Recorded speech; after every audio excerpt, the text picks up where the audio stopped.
Well, I'll just say briefly, that was one of the first scenes we conceived of because it's a real incident that happened and it felt like a perfect metaphor for the entire movie, for everything we're trying to say with it. And so we talked about it very early on of let's do this slow motion sequence. And it was always to that Cure song as well, because that was a really important song to both of us. So you take it away from there. No, it does bear some resemblance to an OK Go video, but there's something more to it and more exciting about it in the sense that it was kind of the key that connected this insane, surreal absurdity to all these much more serious themes. That reading the book, you'd see that over the course of these 2 decades, the same cycle kept happening with women coming into and out of this system. And the same cycle kept happening with expectation around technology and around the sort of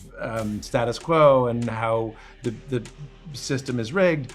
And that all of that was living in the context of this joyful, absurd, hilarious, surreal bubble. And all of that gets condensed down to one scene where you're like, a car crash, which should be terrifying and horrible, is actually this gorgeous ballet. But that ballet itself turns into a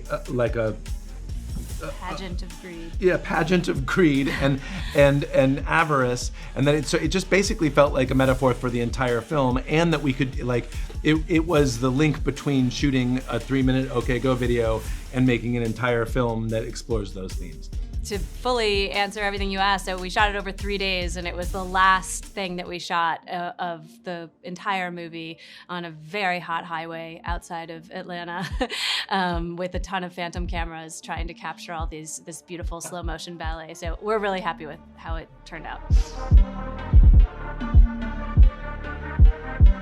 That political companion piece to the financial story that was contained in the book wasn't part of Bissonnette's narrative, but it became really important to us to add, because it's the political companion piece of that story, but also because they're very recognizable time touch points that we needed, because we wanted to approach the story in this unconventional way, not tell it linearly, but have these 3 women's journeys take the audience on the same emotional roller coaster, but we're moving between them, as you know, it jumps around in time. And we needed some sort of flagpole markers, yeah. And so that was a very handy one, because it's something that everyone can kind of remember from the 90s, and that whole arc in politics, it turns out, dovetailed and mirrored perfectly the Beanie Baby arc, which just felt like that's too crazy to not include because so many of the same emotions were there. There were so many. It's the first time the boomers were taking over, and the first time that people felt like, okay, we're off on this exciting new ride of change, and then like, wait a minute, something else is happening, and that's why it was important. It felt like we wanted to make it, because the Beanie Babies for us were really just this colorful backdrop to tell a deeper story about what and who we value, and the female relationship to the American dream, and how we got to where we are now. We wanted to open it up and make it a bigger,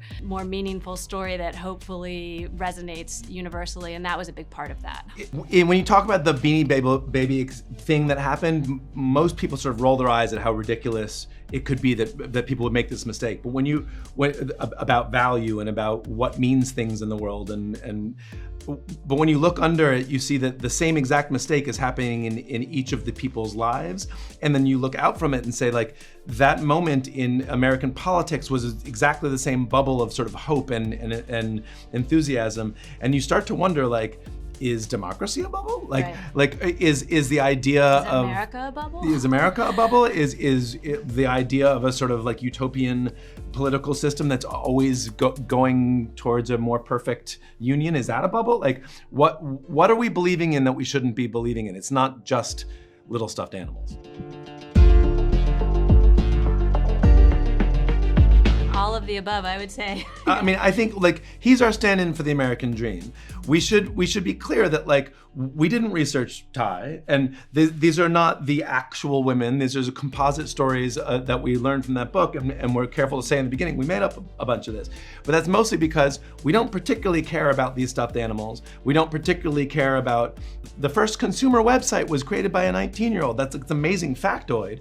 But most of these things, it's the idea that what looks so absurd on the outside, like a mistake none of us could make, is the mistake we're all making at the same time, and that our character of Ty isn't a bad guy and he isn't a good guy. You're in the same scene where one person's seeing total optimism and the beginning of her journey, another is seeing the end of hers because she's become disillusioned with the American dream. And that each person falls into it for the exact same reasons we would and we do, and each person gets let down in the same way that we all continually get let down. Yeah, and there's this, we've talked a lot about how there's this myth of a lone male genius, coming up with things. You see it over and over again, being benefiting from a system that's rigged for him and against sort of everyone else. And we wanted to peel back those layers and look at that myth and really show what everyone knows, which is that there's always so much more to that story. There are always so many more people involved, and we wanted to shed light on those people and really celebrate their stories and their contributions, and in so doing sort of kind of talk about how the system it can be set up all wrong, and we could do it a better way. Plus, this is a rags to riches story. It's just not his rags to riches story. Like, we want it to be that these women go on the journey where they get what they want in the end. It just doesn't happen to be the thing they think they wanted starting out, or that we all think we want. That he wins all the money, he wins all the credit, but he's unhappy and alone in his tower. They figured out along the way that this wasn't worth chasing and got out of their own accord.